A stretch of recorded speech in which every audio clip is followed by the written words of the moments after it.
everybody, I'm Ross. This is Jamie from Tait Real Estate, Realty Executive Saskatoon, and welcome to another edition of Thirsty Thursday. Jamie, what have we got going today? Today, we're making the Fall Margarita. Fall Margarita. Yes. Love fall, love margaritas. They don't usually go together. Well, sometimes. Okay. We'll see how this one goes. All right. So, get yourself a jug o A big jug. These do come in 1 liter container too, just in case you're one. You don't have to get the family size. Yes.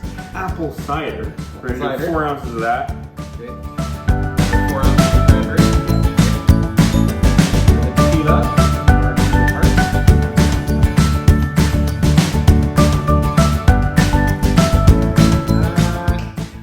And then two of Grand Marnier.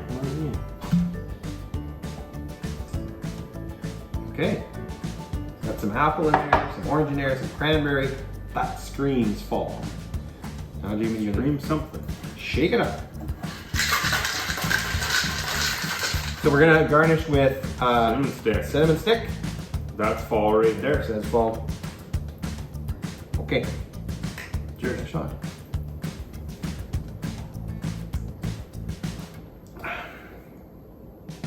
That is surprisingly good. Huh. I was not expecting that because this is one of those ones where I was like, okay, man, this is not gonna be the best. But that's actually not bad at all. I'm surprised it's not as apple juicy as I thought it was gonna be. Yeah, I would agree. The cranberry and the orange from the Grand Marnier. Huh. You might want to give that one a shot. The Fall Margarita. I'm not sure that the cinnamon stick. No, it's does not it as all. sweet as I thought it was gonna be. No. So that's a plus. But Go ahead and give that one a try shot. it out. Cheers. Cheers.